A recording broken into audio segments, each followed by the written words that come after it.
মানুষের সাথে ভালো সম্পর্ক গড়ে তোলার জন্য শুধুমাত্র একটি জিনিসই যথেষ্ট। হোক সে আপনার আপনজন, নয়তোবা রক্তের কেউ কিংবা দূরের কেউ। শুধুমাত্র একটি জিনিসের দ্বারাই আপনি খুব ভালো সম্পর্ক গড়ে তুলতে পারবেন, কেবলমাত্র ভালো ব্যবহার। এই একটি জিনিস সব কিছুর থেকে ঊর্ধ্বে। অপরিচিত কারোর সাথেও যদি আপনি ভালো ব্যবহার করেন, দেখবেন ক্ষণিকের পরিচয়ে সে আপনার খুব কাছের কেউ হয়ে যাবে, আপনার বিশ্বাস বন্ধুত্বের মর্যাদা দেবে। আবার যখন আপনার সবচেয়ে কাছের মানুষের সাথে আপনি ভালো ব্যবহার করবেন, তখন দেখবেন একমাত্র ভালো ব্যবহারের দ্বারাই আপনাদের ভালোবাসাটাও মজবুত হয়ে যাবে। কোনো সম্পর্কেই ভালো ব্যবহার অনেক গুরুত্বপূর্ণ রোল প্লে করে। ভালো ব্যবহারের মাধ্যমে ভালোবাসা, সম্মান, বিশ্বাস সব কিছুই বেড়ে ওঠে। কেবলমাত্র সবার সাথে ভালো ব্যবহার করার মাধ্যমে আপনি সকলের কাছেই প্রিয় হতে পারবেন। হ্যালো এভরিওয়ান, আসসালামু আলাইকুম। কেমন আছেন আপনারা সবাই? আশা করি যে যেখান থেকে আমার ভিডিওটি দেখছেন, দেশ কিংবা দেশের বাহিরে, যে যেখানে আছেন না কেন, আল্লাহর রহমতে সকলেই ভালো আছেন। আমরাও আলহামদুলিল্লাহ ভালো আছি। সকলকেই স্বাগতম জানাচ্ছি আমার আরও একটি নতুন ভিডিও দেখার জন্য। প্লিজ কেউ স্কিপ না করে একটি লাইক করে পুরো ভিডিওটি কন্টিনিউ করবেন। আপনার দেওয়া ছোট্ট একটি লাইক আমার কাছে মহামূল্যবান। একটি লাইকের মাধ্যমে আমার ভিডিওটি আরও অনেকের কাছে পৌঁছাতে সাহায্য করবে, আর পাশাপাশি আমাকে নতুন নতুন ভিডিও মেক করাতে উৎসাহিত করবে। বাবা মা চলে যাওয়ার পর ঘরটা কেমন জানি খালি হয়ে যায়, মনের রঙগুলো উধাও হয়ে যায়। আর এর ভিতরে যখন মেয়ে অসুস্থ হয়, তখন তো চিন্তার শেষই নেই। বাবা মা যেতে না যেতেই আমার ছোট্ট মেয়েটি অসুস্থ হয়ে পড়ল। দেরি না করে চলে গেলাম সিএমএইচে বাবুকে ডাক্তার দেখানোর জন্য। যেহেতু একা হাতেই মেয়েকে সামলাতে হবে, খুব দুশ্চিন্তা হচ্ছিল, তাই আর দেরি করিনি।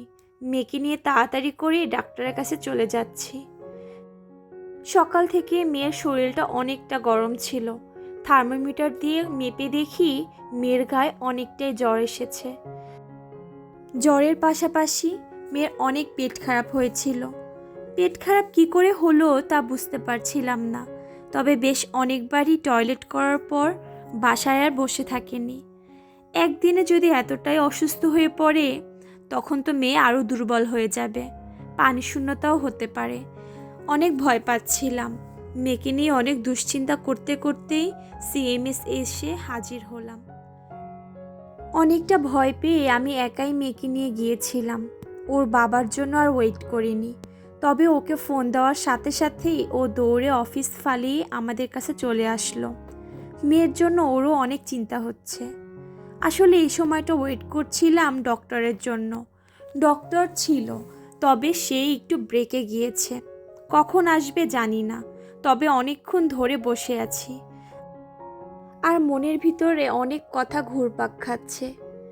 একটা সেকেন্ডের জন্য আমার নিজেকে এতটা অসহায় মনে হচ্ছিল।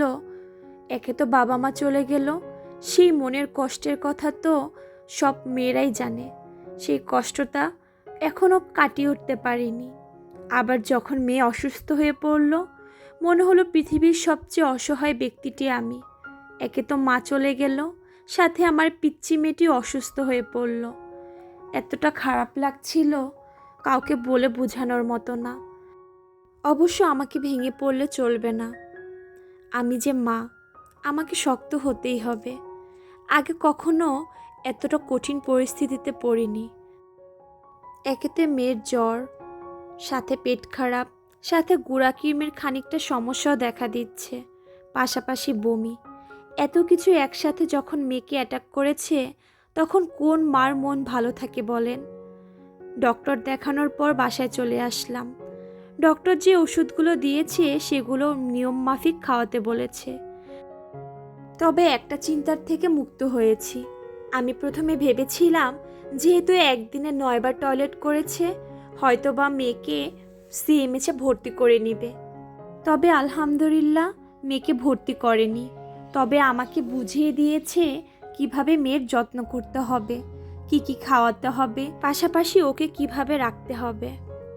আমার মেয়ে বেশ অনেকটাই চঞ্চল প্রকৃতির, দুষ্টমি, দৌড়াদৌড়ি এসবের ভিতরেই থাকে। তবে আজ এতটা অসুস্থ, সকাল থেকেই ওর মুখের দিকে তাকানো যাচ্ছে না। আসলেই অসুস্থ হলে বোঝা যায় সুস্থতা কত বড় আল্লাহর নিয়ামত। আর এই একটি কথা আল্লাহ আমাদের বারবার মনে করিয়ে দেয়। বাসায় এসেই দুপুরে রান্নার আয়োজনে ভাতের জন্য চুলায় গরম পানি বসিয়ে দিলাম। পানিটা ফুটতে ফুটতেই একটু চেষ্টা করব মেয়েকে ডিম খাওয়ানোর। আমার মেয়ে একদমই সিদ্ধ ডিম খেতে চায় না। অবশ্য ওকে যে কোনো খাবার খাওয়ানোতে অনেকটা কষ্ট হয়, আর যেহেতু এখনও অনেকটাই অসুস্থ, এখন তো আরও কষ্ট হবে। যদিও অনেকটা তেল দিয়ে ডিম ভাজলেও আমি টিস্যু দিয়ে চেপে চেপে তেলটা অনেকটাই রিমুভ করে নেই। এরপর মেয়ের কাছে চলে গেলাম। মেয়ে আজকে অসুস্থ দেখে মেয়েকে খানিকটা কার্টুন ছেড়ে দিয়েছি। আমি জানি বাচ্চাদের জন্য স্ক্রিন টাইম একদমই ভালো না, তবে ও এতটাই অসুস্থ আর আমাকে কাজগুলো তো একাই করতে হবে। যেহেতু ওর আপসেট না লাগে, এজন্য আমি ওকে কিছুটা কার্টুন ছেড়ে দিয়েছি। আর চেষ্টা করছি মেয়েকে ডিমটা খাওয়ানোর। অনেকটা সময় লেগে যাবে। ডিম খাওয়ানোর ফাঁকে ফাঁকেই ঘরের কাজগুলো আমাকেই করতে হবে। আজকে জাইফার বাবা এখানে সামুদ্রিক সুরমা মাছ নিয়ে এসেছে। যদিও সে কাটিয়ে নিয়ে এসেছিল, তবে আমি ধুয়ে পরিষ্কার করে ফ্রিজে রেখে দিচ্ছি। ভালো করে ফ্রিজে রাখার পর আমি অফ ক্যামেরায় দুপুরে রান্নাটা করে গোসল করে নিয়েছি। রান্না, গোসল, নামাজের পর এরপর খাবারের আয়োজন। খাবারে খুব সিম্পলভাবেই সব কিছু করার চেষ্টা করেছি। আমি যে বরবটি ভাজিটা করেছি সেটা আমার আগে থেকেই গোছানো ছিল, আর সাথে ভেবেছিলাম সিম ফুলকপি দিয়ে ট্যাংরা মাছ রান্না করব।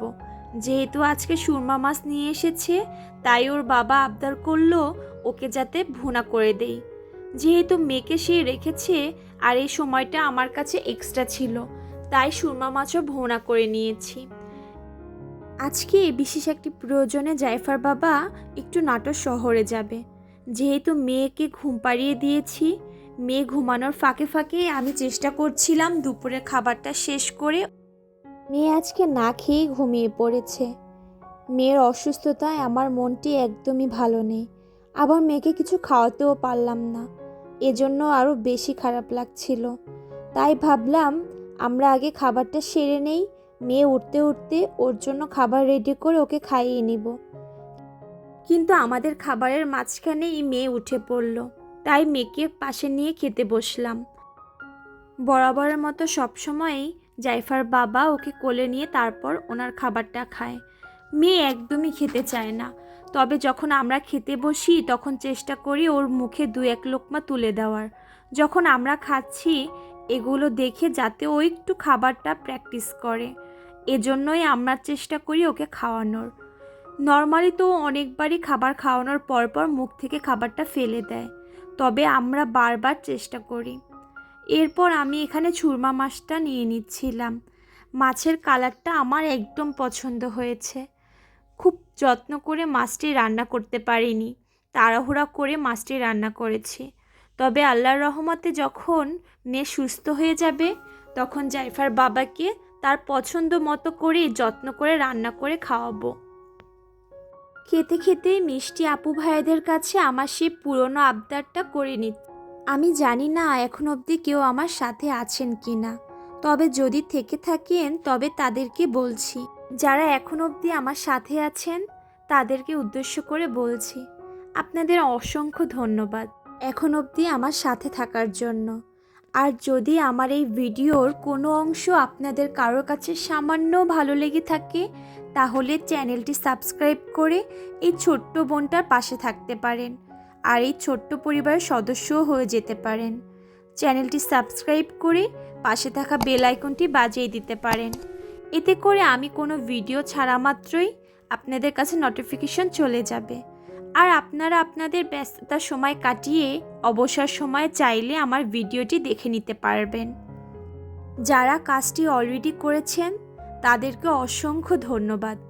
আর অন্তরের অন্তরস্থল থেকে অনেক অনেক ভালোবাসা তাদের জন্য। আর এই যে দেখেন জাইফার বাবার কাণ্ড, গিয়েছিল অন্য একটি কাজে, তবে নাটোর শহরে যেয়ে যখন মাছের দোকান থেকে মাছ দেখে তখন তার মাথায় ঠিক থাকে না। জাইফার বাবা অনেক বেশি মাছপ্রেমী, আর যখনই নতুন নতুন কালেকশন দেখে তখনই নিয়ে আসে। নাটোর শহরে গিয়েছিল অন্য একটি কাজের জন্য, যখন এত সুন্দর সুন্দর মাছ দেখতে পেল তখনই সেগুলো নিয়ে আসলো।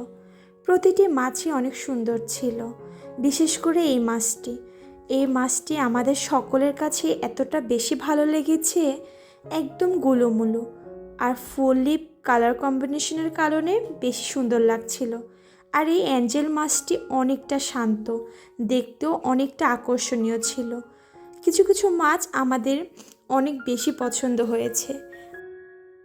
আমাদের বেশ অনেকগুলো মাছ পরপর মারা গিয়েছিল, কিছু মাছ অ্যাটাক করেছিল, আবার অন্যান্য সমস্যার কারণে মাছ মারা গিয়েছে। আর যেহেতু শীত পড়ছে তাই আমি বারণ করেছিলাম এখন যাতে কোনো মাছই না কেনে। তবে সে তো লোভ সামলাতে পারল না। তবে এখন টেনশন হচ্ছে মাছগুলো টেকসই হয় কি না, নাকি আবার কোনো প্রবলেম হয়। এত টাকার মাছ এত দূর থেকে যখন নিয়ে আসে, আর সবচেয়ে বড় কথা হচ্ছে ওদের প্রতি একটা ভালো লাগা কাজ করে, অনেকটা মায়ায় জড়িয়ে যায়। ওদের যদি কোনো প্রবলেম হয় তখন নিজের মনটা অনেক খারাপ হয়ে যায়।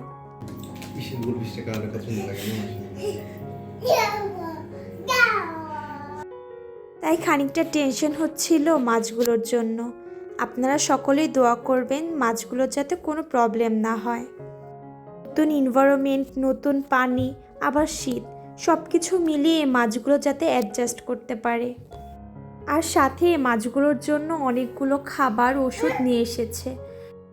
এই মেডিসিনগুলো ছোট বোতলে কিনতে পাওয়া যায়, কিন্তু আমাদের যেহেতু বেশ অনেক বড় অ্যাকোয়ারিয়াম আর অনেকগুলো মাছ, তাই বারবার যেহেতু কেনা না লাগে এজন্য জাইফার বাবা অনেকগুলো করে নিয়ে এসেছে। এগুলো সাথে সাথে সে অনেকগুলো সল্টও নিয়েছে, আর পাশাপাশি বেশ অনেকগুলো মাছের খাবারও নিয়েছে। যদিও আমরা চেষ্টা করি সবসময় মাছের কম খাবার দেওয়ার জন্য, তবে খাবারগুলো কিভাবে জানি শেষ হয়ে যায়, তাই চেষ্টা করি স্টকে এক্সট্রা কিছু খাবার রেখে দেওয়ার জন্য। আর শেষ হওয়ার আগেই তাকে জানিয়ে দেওয়ার পর সে কিনে নিয়ে আসে। এটা জাইফা, এটার নাম জাইফা, ঠিক আছে? এর নাম কি জাইফা, ঠিক আছে? এর নাম জাইফা। আর এখানে দেখেন বাবা অনেকক্ষণ যেহেতু বাসায় ছিল না, আর মেয়ে তো অসুস্থ, মেয়ের মনটাও মলিন ছিল। বাবা আসার পর আর নতুন যখন মাছ নিয়ে এসেছে, আমার মেয়ে আলহামদুলিল্লাহ অনেক খুশি হয়েছে। আর এই লাল গোল্ডফিশটা আমাদের এতটাই পছন্দ হয়েছিল জন্য জাইফার বাবা এই মাছটার নাম রেখেছে জাইফা। অনেক সুন্দর তাই না? আর দেখেন মেয়ের খুশি দেখে আমরা তো অনেক খুশি হচ্ছি আলহামদুলিল্লাহ। যদিও ও অনেক অসুস্থ, তবে মাছগুলো দেখে বেশ অনেকটাই খুশি হয়েছে। আর এই নতুন মাছগুলো পেয়ে অ্যাকোয়ারিয়ামটা অনেকটা ভরা ভরা লাগছিল। আপনারা কিন্তু কমেন্ট করে জানাবেন মাছগুলো দেখতে কেমন লেগেছে আপনাদের কাছে, আর কোন মাছটি সবচেয়ে বেশি ভালো লেগেছে। আজকের ভিডিওটি এ পর্যন্তই। আপনারা সকলেই আমার মেয়েটির জন্য দোয়া করবেন। আল্লাহ হাফিজ।